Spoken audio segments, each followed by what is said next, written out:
What's going on, y'all? It's Das, and this is my E3 review and impressions video. Now, I just got done watching all 4 E3 press conferences from Microsoft, EA, Ubisoft, and Sony. And I'm just gonna give my opinions on what I liked and what I didn't like. Hopefully you all will let me know what you liked, what you didn't like, and what you're looking forward to in the comment section as well. Now, I'm gonna start off with Microsoft because they did their press conference first in the day. The first game that was mentioned was Kinect Sports Rivals. I didn't really pay attention to that because I've never owned an Xbox and never been a fan of anything Kinect related. So that was actually mentioned on some kind of a pre-show before the Microsoft press conference. And the first game on the Microsoft press conference was surprisingly Metal Gear Solid 5. If you know anything about me, you know I'm a big time Metal Gear fanboy. And there's a lot of things that we already knew about Metal Gear Solid 5, that it had real-time weather changes, there was a realistic passage of time, there was open world Metal Gear game for the first time ever.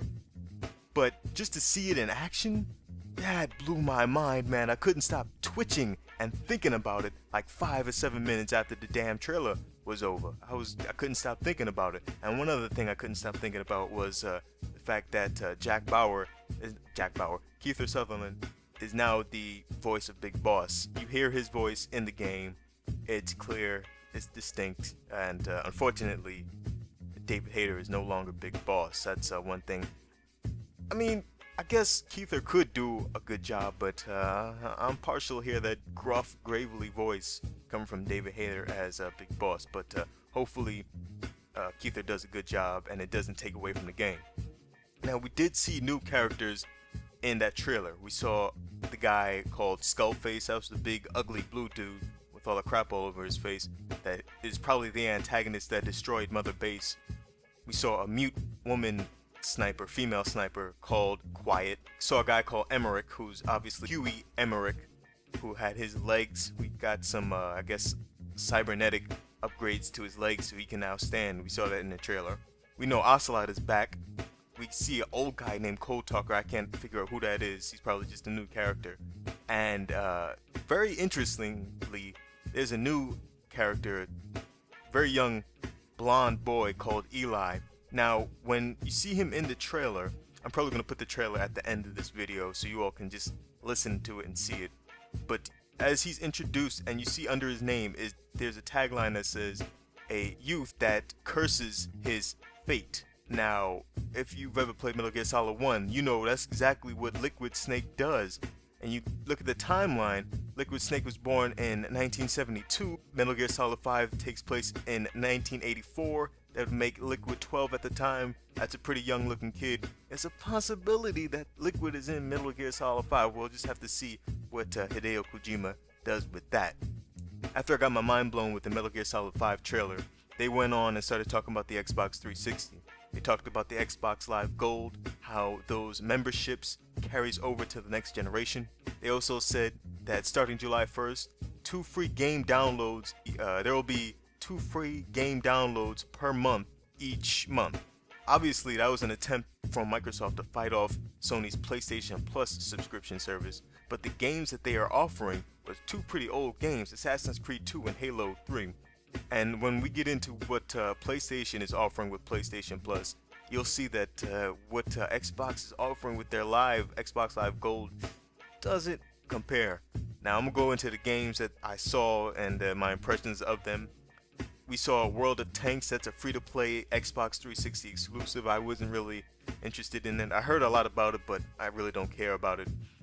We saw Max, The Curse of Brotherhood. That seems like a platforming type of game. I think that's an exclusive to Xbox. Dark Souls 2. I didn't hear a mention of it being exclusive, but we do know that Crytek's Rise, Son of Rome is an exclusive. Now, Rise, Son of Rome did pique my interest, and it's a new IP. It's about the Roman Empire, and it did show actual gameplay footage of the game, but there was a whole lot of motherfucking QuickTime events, and I'm not really a big fan. QuickTime events. It will be available for the Xbox One at launch, but it's not a launch title that's going to make me say, hey, I want the Xbox One right here, right now. Now, they also said that Killer Instinct will be returning. That's a title that a lot of people wanted to see. It's an Xbox One exclusive. I am not a fighting genre fan, so I don't really care about that. Now, something that really surprised me, really took me off guard, was Insomniac Games. Now, if you don't know Insomniac Games, they're responsible for the Ratchet & Clank series, the Resistance series, and both those series are PlayStation exclusive. Now, Insomniac isn't a PlayStation exclusive development company, but it's really surprising to see them working with Microsoft, considering they've been working with Sony these past years for their exclusive games. So it's really surprising that they're going to now make a game called Sunset Overdrive, which is an open world shooter, as an exclusive to the Xbox One. Of course, they brought back Forza Motorsport 5, that's an exclusive, and they talked about a drivatar that helps put your human tendencies so that you can race while you're away and race while you're on a mobile. It's an interesting concept. I kind of want to see more about it, but Forza's never been that series for me. I've never been a fan of realistic driving games, so the concept, the what did they call it? The drivatar concept is very interesting to me, but the game itself isn't. They talked about Minecraft. Fuck about Minecraft, fuck that shit. And of course they showed some more Quantum Break. It was a CGI trailer. We know Quantum Break is an exclusive to Xbox One, but they only showed a CGI trailer, and it didn't really get my interest. 343 also teased Halo, we don't know. They just showed Master Chief, and the lady, she said there was 60 frames per second on dedicated servers. I guess they're talking about their multiplayer. It was Halo, definitely Halo with Master Chief, but they didn't give it a subtitle. We don't know what Halo it is. We don't know if it's Halo 5 or something else, but we know that it's coming, and it's coming in 2014. They also showed The Witcher 3 Wild Hunt. It's a non-linear dark story that's a free roam open world RPG that they said had 100+ hours of gameplay. Now that's impressive, but what I saw on the screen didn't really interest me. And they also showed an exclusive title called Crimson Dragon, and everybody was talking about Respawn Entertainment's Titanfall. I looked at that and I thought, damn, I swear to God, I've played that game before. It looks a whole hell of a lot like Killzone. People have said that Respawn Entertainment are the guys behind the original Call of Duty, and that when they make their game, is going to be the next big thing in gaming. And what I saw from Titanfall, it looked alright.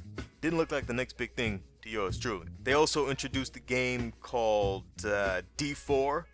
It's some sort of episodic murder series. We got no information on that, no release date. Don't know if it's exclusive or not. We just know that it's called D4. I didn't know what the hell it was. It was an episodic murder series. That's all I know about that. They also showed something called Project Spark, where they used the smart glass to create a terrain. It was almost like a game creation software type of deal. And that was kind of impressive. I was a lot more impressed by Project Spark than I was impressed by a lot of the other stuff. Oh, Dead Rising 3. Dead Rising 3.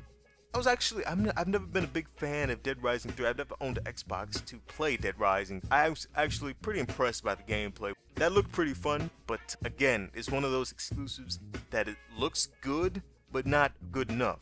They also showed some Battlefield 4 uncut 60 frame per second campaign gameplay. And you saw through that gameplay that you can trigger environmental events to destroy your opponents. I saw the guy shoot a jet in the wheel, and the wheel broke, and he was able to make the jet squish his enemies. That was pretty cool. One more thing about Battlefield 4, Xbox One is going to get that first DLC. It's called Second Assault. That's going to be coming first to Xbox One. They also said there will be no more Microsoft points, no more friends list limits, and you can share your Xbox Live Gold membership with the rest of the members in your family. They also announced that there's going to be Twitch TV live streaming abilities built into the Xbox One. Microsoft didn't address the whole DRM issue. They also didn't address the whole check-in once every 24 hours issue, which they more or less stuck to their word about making their conference all about games, not about TV, but they didn't address one of the biggest issues a lot of people have with the Xbox One. They did give us a price. There's only one model of the Xbox One. It's a 500GB model that comes in at $499. Now that's pretty expensive. When the PS3 launched, it launched at $600, and people thought that was insane. That's just $100 less. Alright, so I'm going to start talking about the EA press conference. Now, the first game they opened up with was Plants vs. Zombies Garden Warfare. Now, they showed some gameplay of the 4-player co-op survival. Now, the game looked fun. It looked like something that you would have a good time playing with a bunch of friends. They also announced Peggle 2, gave no details as far as a release date or any information or any trailers, anything about it. They just announced it. And then they talked about Titanfall one more time. Titanfall is going to be a Microsoft exclusive for Xbox One, 360, and PC. So, fuck that game. They also teased some info about Star Wars Battlefront. Just teased it, gave no information about it. They just let us know that it's out there. Then they showed a trailer for Need for Speed Rivals. It's playable offline, but it's got a mode called All Drive, similar to Burnout Paradise's Free Roam, where it blends the single player, multiplayer, and the co-op modes. I've never been a really big fan of Need for Speed up until Most Wanted. When I played Most Wanted, I did a little series here on YouTube. You can go check that out if you want to, but I had a lot of fun with that. If Need for Speed Rivals kind of blends that arcadey / simulated style of a racer game, then maybe I might be able to really get into that. And the game looked good. The gameplay really did look good. They also announced Dragon Age Inquisition. That's going to be releasing in fall 2014 for the PlayStation 4 and the Xbox One. And then EA went on their whole EA Sports thing. They talked about NBA Live 14, Madden, FIFA, and UFC. And all of those games will be running on the new EA Sports engine, Ignite. So those games did look good, but they didn't show us in-game stuff. Now the next thing I saw was what I was looking forward to see throughout all of E3, and that was some Battlefield 4 multiplayer gameplay. And they was going to show us the multiplayer review, and they showed us that Commander mode is returning in Battlefield 4, and the gameplay for Battlefield 4, you should be looking at it right now. It was just amazing. You can just look on the screen and see what the hell I'm talking about. The destructibility that Battlefield 3 should have had is in Battlefield 4. It just looks like total chaos, and that's exactly what I want to see for Battlefield 4. It's probably one of the most anticipated games that I'm looking forward to coming out of E3, going into that holiday season. They also talked about, or teased, a new Mirror's Edge. Mirror's Edge 2 is coming, and they cleverly put in that little teaser that it's coming when it's ready, so we have no information about Mirror's Edge 2 besides the fact that it merely exists. Now that was the EA press conference. I'm going to talk about the Ubisoft press conference. They started off with a Rocksmith game 2014. I don't give a fuck about that. They showed Splinter Cell Blacklist. That game is looking pretty good. I want to know a little bit more about Splinter Cell. I've never been a big Splinter Cell fan. I've always been more of a Metal Gear Solid guy myself, but Splinter Cell Blacklist is looking real good. They showed Rayman Legends, which is looking alright. There's also a free-to-play game called Mighty Quest for Epic Loot. I was not really paying attention to that. It didn't look like my kind of game. They showed a South Park game called The Stick of Truth. I'm not a big South Park fan, so I didn't pay attention to that either. Now, one new game that I saw from Ubisoft that I didn't even see coming was The Crew. That's coming in early 2014. It's a massively multiplayer online open world driving game. Now, that's a motherfucking mouthful if I do say so myself, but it did look very, very good. And I was pretty excited for that until they started showing Watch Dogs. Now, they did show another CGI trailer for the Ubisoft press conference, but they did show some gameplay for the PlayStation press conference. I'll talk a little bit more about that when we get to that. They showed Just Dance 2014. Again, I don't give a fuck about that. They're making an interactive TV show called Rabbids Invasion. Don't give a fuck about that. There's a lot of stuff I don't give a fuck about. They also showed Assassin's Creed 4 The Black Flag. It was another CG trailer that I wasn't too interested in. They showed Trials Fusion, which is going to be on the PlayStation 4 and Xbox One, and another game called Trials Frontier, which is going to be a mobile game. Both of those games will work together. I've never played Trials before, but maybe I'll get into it on the PlayStation. And another game that just came out of absolutely nowhere. It took me by surprise. It's called Tom Clancy's Division. I haven't heard anything about it. I'm just seeing it now. It's an online open world RPG. It seems like we're saying that a lot, the online open world. I guess that's gonna be the new theme. It's no longer gonna be first person shooter blah blah blah blah blah. It's gonna be a whole lot of online open world stuff.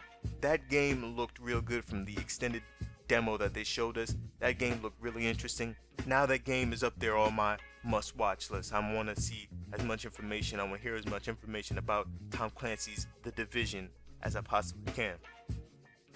Now I'm going to talk about the Sony press conference. They started that conference off by talking about the support that they're going to have for the PlayStation Vita, with 85 new titles, plus remakes of old classics like the God of War collection.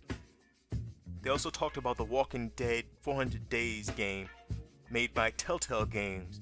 I don't know if it's exclusive, but they did mention that the Walking Dead is coming to the PlayStation Vita, and they finished out the whole Vita support conversation by saying that the Vita will be able to play PS4 games as a part of the remote play, so that's going to be pretty good for Vita owners.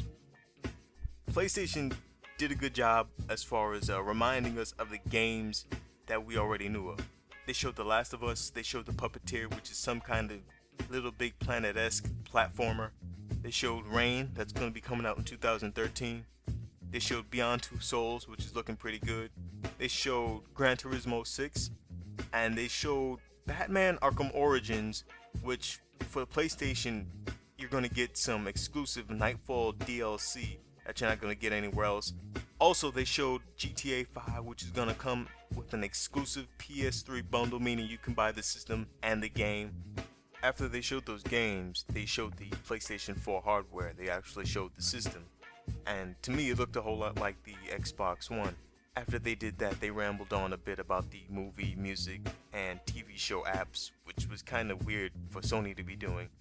But they kind of got away from that pretty quickly, and they started to talk about a new game called The Order 1886. It's a new exclusive IP for the PlayStation 4 from the guys at Ready at Dawn. It was a interesting looking game, something I probably wouldn't play myself, but it looked pretty interesting.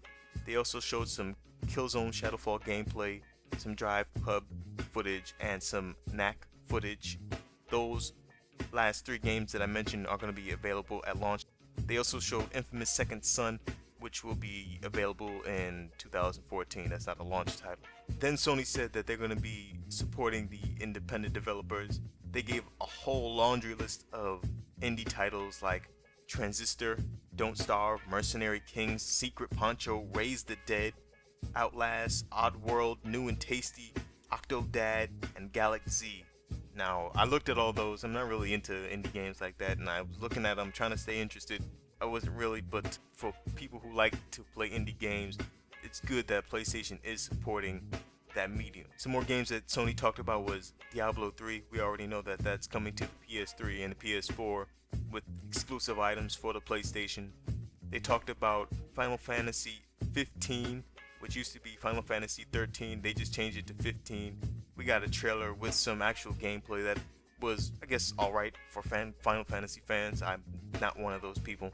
I know a lot of people are going to be glad about Kingdom Hearts 3 being announced. Again, that's not one of the games I'm interested in. They showed some Assassin's Creed 4 gameplay. They showed the Elder Scrolls Online. Now, Elder Scrolls Online is getting a beta that's exclusively online first for PlayStation Plus users. So that's going to be pretty good for the PlayStation Plus guys. And a game called Mad Max, which got a CG trailer, it looked alright, it looked pretty fun. But the thing I was really interested in was the Watch Dogs gameplay. Now, it wasn't just a CG trailer, it was actual in-game gameplay. And they said that the PS4 gets a 1 hour of bonus content for Watch Dogs, and from the little bit of content that we saw, a little bit of live gameplay, I cannot wait to get my hands on Watch Dogs, man. That game looks amazing. Those were the games that Sony talked about. They really surprised me by not introducing a lot of new games. I was hoping to hear Uncharted 4, you know what I mean? They didn't show us too many new games that we didn't already know from their first conference. But the thing that kind of just sold me on the PS4 and told me, hey, I'm getting a PS4 is the next bit of news that I'm about to tell y'all. PS4 is going to have no restriction on used games like the Xbox One currently has.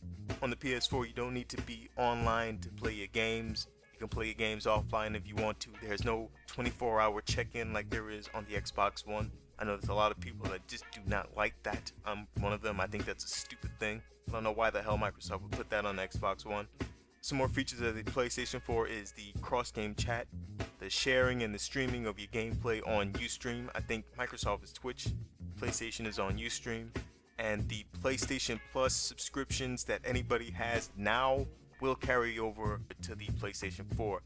Another thing about PlayStation Plus is those subscribers to that service will get Drive Club, that racing game for the PlayStation 4, when it comes out on day one for free as a part of the Instant Game Collection. So PlayStation Plus is looking pretty good as far as something that you do want to buy. In fact, it's looking as if it's something that you need to buy. Sony hasn't come out and said it explicitly, but it's inferred that you do actually need to buy the PlayStation Plus subscription to be able to play online games. Sony hasn't come out and said that, but there's a lot of things that are pointing to the fact that you need to buy a subscription to play online for the PlayStation 4. Now, the thing that kind of put the nail in the coffin, in my opinion, of the Xbox One was the console price for the PlayStation 4. Now, the Xbox is $499. PlayStation 4 is $100 cheaper at $399. Now, some people are probably going to get mad that you have to pay for PlayStation Plus to be able to play online, but at this time, PlayStation Plus is $50, Xbox Live is $60, so you're getting PlayStation Plus $10 cheaper, and it's the same thing. You're paying to play multiplayer games online. In my opinion, PlayStation is looking like a much better buy. I'm going to be going to pick up the PlayStation 4. I was looking at Microsoft, I was looking to get an Xbox. I was saying, please do something that makes me want the Xbox. They didn't. They didn't at their first meeting where they revealed the Xbox One. They didn't here at E3, and it looks like I will be going with the PlayStation 4. Let me know what you all think as far as the games that are coming out, what games you all looking forward to, and let me know which game console you're getting. Hope you guys enjoyed this video. Hopefully it was informational. I don't know if it was all that entertaining, just me spouting out facts, shit I saw at E3, and giving my opinion on it, but hopefully it was entertaining. Hope you guys enjoyed the video, and I will see y'all in the next generation.